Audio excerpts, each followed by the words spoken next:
Malo fatu lau whaafunga angale nei tūla o leaso, ala mai o nisi ne o tātou tāla fau, whaina tū whātasia lau Radio Samoa, mo lau whaafunga anga. Na moli mawina le tō tele o sui o mtanga luenga o leo leo, whaapea sui o ofisa o pui puinga, a New Zealand, i totonu au kilani. Whaatulanga ina o pui puinga le malanga aloa ia mai o le li pāle mio intia i Narendra Modi i New Zealand. Whailoa ai mai i le taitai o le malo ia Christopher Luxon. Na vaaya le tāpuni o nisio a wala ma le tō tele o malo na pou i le tele o no whanga. A wale mātai tū ino ngai winga le tō tele o tangata whio ai. Au whaatino ai whailoa inga, ma whono tanga taitai o malo e lua. Whamawina fo i le talano ina i le vao intia ma New Zealand. O mata upu tau whi whaatawa inga, o tūpe teu whawhai ngā luenga, whapea o onga, ma le tūlanga o saunga le mū. Whailo fo i o se tasi nei o malanga e sanga wha mausali ina ai so o tanga vālelei o malo e lua. O le ulua i taimile nei le whase furu tau sanga o toi a si ai e se tai initia le malo ni sila. Mana moli mawina fo i le mita o le to otelo tangata anu intia i New Zealand nei. I le o mai ai o muri te tono lato no o. Inisa tala o whaailoa nei le vaenga o lo mātai tuina whale o fiangam whaase enga le kiona po le Mount Hutt Ski Area lo lato moli mawina e le whaatu muli o tangata tā whawhau. Ma o se numera matua e maualunga lea ma pisi lo lato i loa i le silia ma le se fulu tau sanga i le whaatau tainga o lea no whanga. Ma uai le lolofia to le whaita wafe o tangata e whaase i le maunga o Mount Hutt e whaonga ai le taimi ma tūlanga le leo le tau o iai.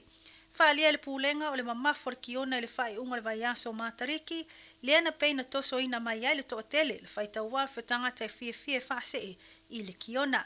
Ma o se fianga le toa tele ai mese o le atina e o le tūrisi to tono Canterbury i le nei vai tau malulu. Ai ui i se tūlanga le lei o le tau i le nei taimi, o lo tu ina mai pea whautuanga i le toa tele o tangata o lo fuafuanga i atu, ina ia mauti no le siaki o whaamaumaunga i le tau. Whapea lungo a wala mo le saunga le mū, a o le ianga i atu i le maunga, mō tā whaonga. Mai tala mulmuli e se fulu iwa tau sanga o se li tonga, e swafa i a Samuel Martele, mai au kilani, na sola ma le tau vanga ua whaingoino le 2026 Kiri Te Kanawa Song Quest, ma o lea na mawai le whailonga lima se fulu wafe tala New Zealand.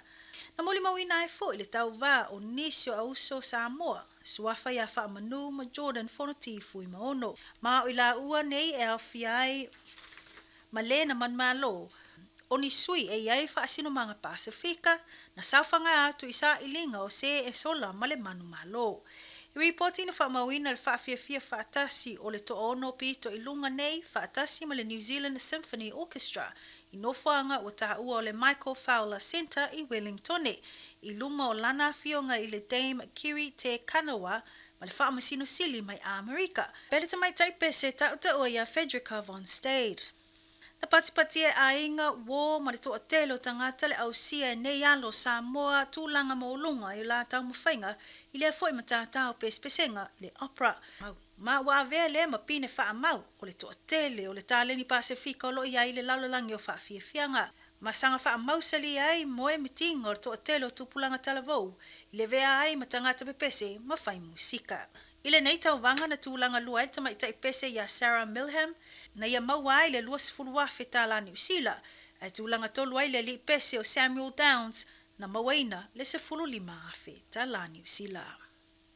O nisi nao tato reporti un whaina tu whata sia lo Radio Samoa mo lau whaafonga anga le nei tū lau leaso, to e maua seis whapoponga leaso tai au, a muna temi nei, tau whasei fua.